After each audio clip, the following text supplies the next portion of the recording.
तो बढ़ते हैं नेक्स्ट दो मैट्रिसेस की तरफ जो कि ट्रांसपोज के कॉन्सेप्ट पे बेस्ड है ना।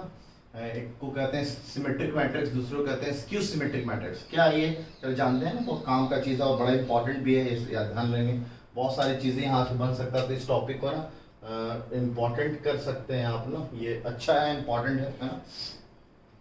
पहले तो सिमेट्रिक मैट्रिक्स, एक ऐसा स्क्वायर मैट्रिक्स, कंडीशन देखिए मैंने इसलिए अंडरलाइन कर रखा है। देखिए ट्रांसपोज, यही बच्चे इस पे जाके कंफ्यूज हो जाते हैं। बेसिकली ट्रांसपोज हम किसी भी मैट्रिक्स से निकाल सकते हैं, लेकिन सिमेट्रिक और स्क्यू सिमेट्रिक मैट्रिक्स सिर्फ स्क्वायर मैट्रिक्स के लिए डिफाइन किया गया है। तो जितने भी स्क्वायर मैट्रिक्स की चीजें अभी आएंगे, मैं एक साथ लास्ट में जाके आपको एक साथ कंबाइन कर, देखिए स्क्वायर मैट्रिक्स हमने कहां पे यूज किया है। ठीक है, तो यहाँ पे भी स्क्वायर मैट्रिक्स का होना जरूरी है, वो सिमेट्रिक कराएगा। एक स्क्वायर मैट्रिक्स को हम सिमेट्रिक कहेंगे जब ये कंडीशन फुलफिल कर रहा होगा।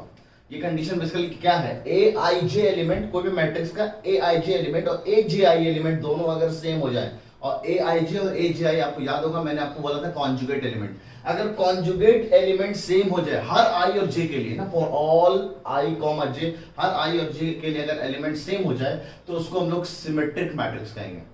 देखिए कंडीशन तो ये है, अभी एक और कंडीशन आएगा, देखते हैं। पहले कहता है कि ए अगर स्क्वायर मैट्रिक्स के साथ साथ अगर वो सिमेट्रिक है तो दिखेगा कैसा, दिखाता हूं मैं। पहले तो कह रहा है कि सर सिमेट्रिक होगा वो डायगोनल के अबाउट, यानी डायगोनल के जो एलिमेंट है वो ये रहा, और जितने भी कॉन्जुगेट एलिमेंट है, देखिए ये वाला एलिमेंट ये वाला एलिमेंट दोनों सेम होगा, क्योंकि यहाँ पे ये A12 है तो ये A21 है ना। A12 और A21 एलिमेंट एकदम सेम होंगे सेम मैट्रिक्स में। अच्छा यहाँ पे जरा गौर फरमाएं, देखिए सी और सी ये दोनों एलिमेंट एकदम सेम, और यहाँ पे देखिए आप ई और ई ये कॉन्जुगेट एलिमेंट थे, तो ये डायगोनल के अबाउट ना सिमेट्रिक होता है। डायगोनल के अबाउट एक एग्जांपल 3x3 का लिया, कल को 2x2 का भी आप बना सकते हैं। सिंगल बाय सिंगल का 1x1 का बनाएंगे, 1x1 का मैट्रिक्स तो हमेशा सिमेट्रिक होगा, ठीक है, और स्क्यू सिमेट्रिक भी होगा। देखते भी कैसे। तो अगर सिमेट्रिक है तो इसको ऐसा दिखना एकदम लाजिम है। मतलब एग्जांपल के तौर पे कल को अगर मैंने एक मैट्रिक्स बोला 2 5 7, अच्छा अब मैं यहाँ पे 5, अगर मेरे को सिमेट्रिक बनाना है तो अगर यहाँ पे 5 आ चुका है तो यहाँ पे 5 ही आएगा। अब मान लीजिए मैं यहाँ पे मैंने 11 ले लिया, अब यहाँ पे अगर मैंने 13 ले लिया, अब यहाँ पे अगर मैंने 7 लिया हुआ तो ये वाला एलिमेंट दोनों सेम होना है सिमेट्रिक होने के लिए। और उसके बाद अगर ये 13 है तो ये भी 13 होगा, और यहाँ पर अगर दिल में आए कुछ भी पुट करना है तो पुट कर सकते हैं। यानी डायगोनल में कुछ भी आ सकता है, लेकिन अगर आपने ऑफ डायगोनल एलिमेंट्स, डायगोनल को हटकर भी कोई एलिमेंट, नॉन डायगोनल या ऑफ डायगोनल एलिमेंट्स अगर आपने इधर कुछ कर दिया तो आप उसी हिसाब से इधर भी फिक्स होगा। ठीक है, तो ये इसका ये कोई जनरल मैट्रिक्स है, मुझे पता करना था ये स्क्वायर मैट्रिक्स है, क्या ये सिमेट्रिक है या नहीं। तो शक्ल अगर याद हो हमें, क्योंकि सबसे जनरल और सबसे ज्यादा अगर सवाल आएगा, आईटी एडवांस में भी 3x3 तक ही जाना है, उससे ज्यादा नहीं जाना है। 4x4 में भी सेम कॉन्सेप्ट यूज कर सकते हैं। बस ध्यान रखना है कि डायगोनल के इधर और इधर के एलिमेंट दोनों सेम होंगे, तो वही स्क्वायर मैट्रिक्स को हम सिमेट्रिक भी कह सकते थे। याद होगा आपको, एक सेम स्क्वायर मैट्रिक्स डायगोनल हो सकता है, और वही डायगोनल फिर से स्केलर हो सकता है, और वही स्केलर यूनिट मैट्रिक्स भी हो सकता है।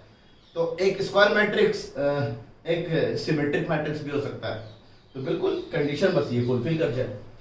तो सर अगर ये कंडीशन फुलफिल कर रहा है तो जरा इस मैट्रिक्स का ट्रांसपोज लेके देखते हैं ना, ट्रांसपोज लेके देखने से क्या होगा।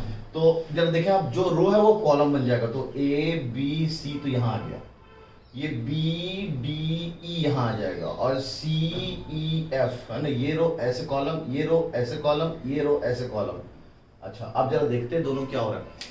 तो जरा गौर फरमाएंगे आप, ए डी एफ, देखिए मैंने ऑलरेडी बताया स्क्वायर मैट्रिक्स को ट्रांसपोज लेने से डायगोनल एलिमेंट चेंज नहीं होता। देखिए ए डी एफ अभी वही रहा, अरे सर ये तो सेम रहा, बी बी सी सी और ई, यानी आपको याद होगा ट्रांसपोज में कॉन्जुगेट एलिमेंट इंटरचेंज हो जाते थे, तो कॉन्जुगेट एलिमेंट जब सेम है इंटरचेंज होने से चेंज होगा ही नहीं। यानी एक मैट्रिक्स ए है उसका ट्रांसपोज लेने से चेंज नहीं हुआ, यानी सिमेट्रिक मैट्रिक्स की एक बड़ी खास बात, जितने भी सिमेट्रिक मैट्रिक्स होंगे उस मैट्रिक्स का अगर हम ट्रांसपोज लेंगे तो वो हमेशा बराबर होता है। तो एक मैट्रिक्स ए है और उसका ट्रांसपोज लिया, वो भी बराबर ए के ही आ गया, तो ऐसे मैट्रिक्स को हम कहेंगे कि वो सिमेट्रिक है, then A is symmetric matrix. ये हमेशा वैलिड है।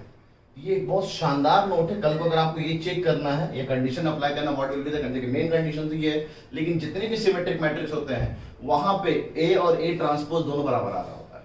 ये आपको दिख रहा है, कल को अगर चाहो तो इसका भी ट्रांसपोज लेके देख लो आप। चलिए आप बताएंगे कि बेटर ये सिमेट्रिक है कि नहीं।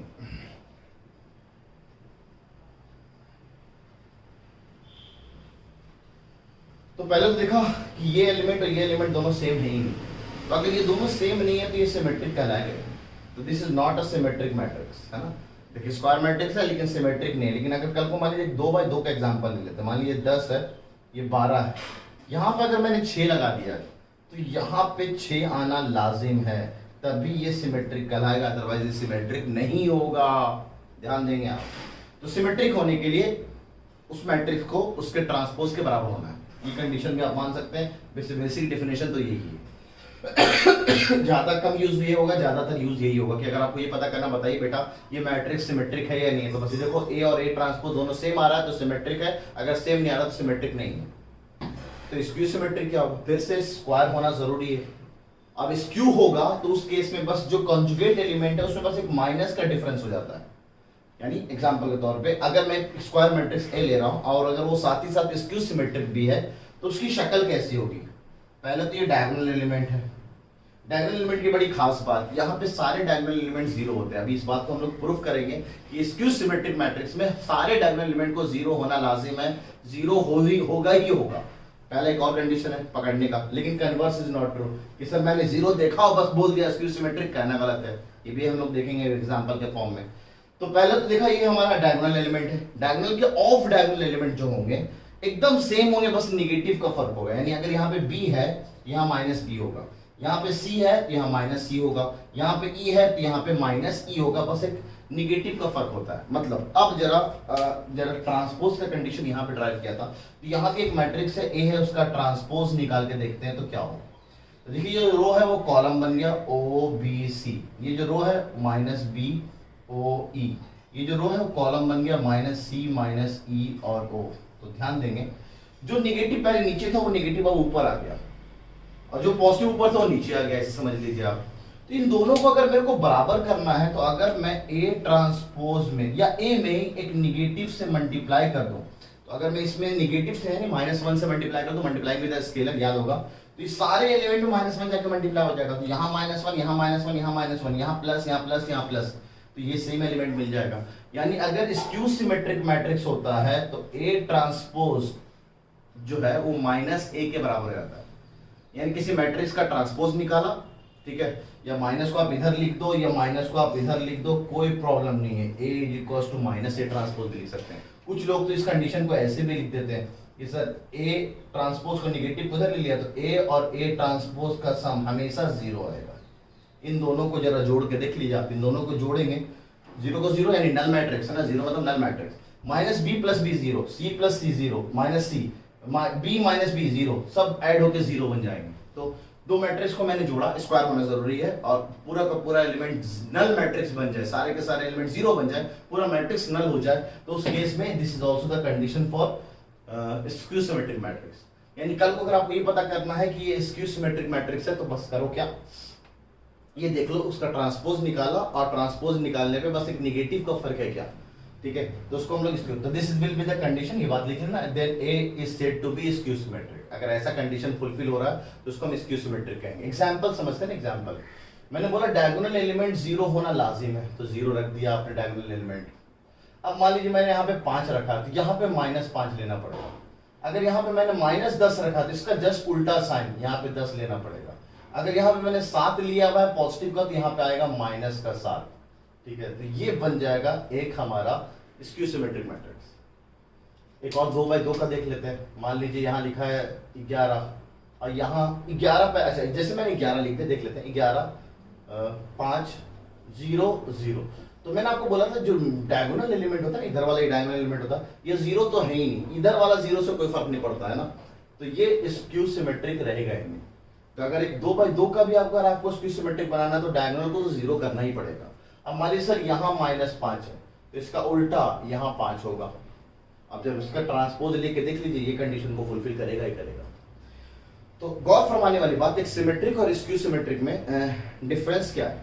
सिमेट्रिक मैट्रिक्स का ट्रांसपोज लेते हैं तो मैट्रिक्स के बराबर ही निकल के आता है, और स्क्यूड सिमेट्रिक मैट्रिक्स अगर हम ट्रांसपोज लेते हैं तो बस एक निगेटिव का फर्क आता है, -1 से अगर मल्टीप्लाई कर देंगे तब जाके बराबर आता है, या फिर इन दोनों को जोड़ते हैं मैट्रिक्स गिवन मैट्रिक्स और उसका स्क्यू सिमेट्रिक, अगर एक मैट्रिक्स स्क्यू सिमेट्रिक होगा तो मैट्रिक्स और उसका ट्रांसपोज को जोड़ने पे रिजल्ट आपका नल मैट्रिक्स। देखिए जीरो से कंफ्यूज नहीं होंगे, ऑलरेडी मैं बता रखा हूं, जब जीरो है यहाँ पे मैट्रिक्स के केस में तो बेसिकली नल मैट्रिक्स को ही कंसीडर किया जाएगा। अच्छा ये वाली बात मैंने कहा कि एक स्क्यू सिमेट्रिक मैट्रिक्स में हमेशा सारे डायगोनल एलिमेंट को जीरो होना पड़ेगा। जैसे सर मान लीजिए पहले से जीरो है, एक एग्जांपल कि सर जीरो ही हो पहले से, ये 0 0 0 और यहाँ हमें 7 -11 5 7 11 माइनस क्यों ऐसे ले लेते हैं, चलो -5 ही ले लेते हैं। तो आपने देखा ये दोनों एक दूसरे के निगेटिव है, ये दोनों एक दूसरे के निगेटिव है, ये वाला एक दूसरे का निगेटिव है ही नहीं, तो ये कंडीशन तो फुलफिल हो ही नहीं रहा। For all i, j element this is true, हर एक कॉन्जुगेट एलिमेंट, ये भी कॉन्जुगेटिव इसके लिए लिखा हुआ है कॉन्जुगेट एलिमेंट बस निगेटिव का फर्क होगा, तो यहाँ तो फुलफिल हो ही नहीं रहा। तो आपने देखा सर डायगोनल एलिमेंट देख लिया जीरो है, सिर्फ डायगोनल देख के काम चलने वाला ही नहीं है, क्योंकि ये कंडीशन आया तभी ये कंडीशन ट्रू हुआ। तो मेन डेफिनेशन तो यही है इसका। अब जहां पे ये कंडीशन होल्ड कर रहा है, मैंने बताया ट्रांसपोज लेते हैं तो conjugate element same, conjugate element interchange हो जाते हैं। अब जब कॉन्जुगेट एलिमेंट इंटरचेंज होके एक निगेटिव के साथ आ गया है, सेम एलिमेंट निगेटिव के साथ अगर आ गया है तभी वो स्क्यू सिमेट्रिक बनेगा। तो आते हैं सर कि सिर्फ ये कहना कि भाई कॉन्जुगेट एलिमेंट का स्क्यू सिमेट्रिक में डायगोनल एलिमेंट जीरो होते हैं, उसके अलावा बाकी कुछ भी हो सकते हैं, कहना गलत होगा। तो कंडीशन ये है कि भाई डायगोनल एलिमेंट को जीरो होना लाजिम है। क्यों है जरा देखते हैं। आपने लगाया कंडीशन कि आपको पता है सर अगर स्क्यू सिमेट्रिक मैट्रिक्स स्क्वायर होना जरूरी है ना, स्क्वायर होना जरूरी है ना, तो आपको ये पता है कि ए आई जे जो होता है वो माइनस टाइम ए जे आई के बराबर होता है फॉर दिस, है ना, स्क्यू सिमेट्रिक के लिए ऐसा है। तो जरा इसको हमने सजा के लिख दिया, ए आई जे माइनस को इधर ले आया तो प्लस हो के ए जे आई इज इक्वल टू 0 हो गया। और आपको सबको पता है, ये पहले भी मैंने बता रखा है कि डायगोनल एंट्रीज जितने भी होती हैं, डायगोनल एलिमेंट्स जितने भी हैं, उस सब के सब में i is equal to j होता है। i जो था a11 a22 a33 already fresh में भी हम लोग ये बात को देखे थे। तो अगर i और j बराबर तो इसको हम ऐसे लिख सकते हैं, j को भी i लिख देता तो ये डायरेक्टली क्या लिखा हुआ है a i i, और इसको भी लिख दिया मैंने a i i, है ना, j को भी i i मान लिया हमने, ठीक है, तो इज इक्वल टू 0। तो ये इनडायरेक्टली क्या हो गया 2 times a i i is equal to 0 implies what, दो को भेज दिया ससुराल, नीचे आया तो 0, तो ये ए आई आई इज इक्वल टू 0। और ए आई आई बेसिकली क्या है डायगोनल एंट्रीज, यानी जितने भी डायगोनल एंट्रीज हैं सब के सब फिक्स हो गए 0 हो गए, इसलिए ऐसा होता है। स्क्यू सिमेट्रिक सिमेट्रिक में ऐसा कंडीशन नहीं है। सर क्या 0 हो जाए तो 0 0 0 और यहाँ पे सर ऐसे लिखा हो 5 7 11 5 7 11। अब भाई मैंने आपको बोला था बीच में क्या हो कोई फर्क नहीं है, यहाँ पे बस कंडीशन है कि कॉन्जुगेट एलिमेंट सेम होने चाहिए, कॉन्जुगेट एलिमेंट एकदम सेम है, कोई फर्क नहीं पड़ता।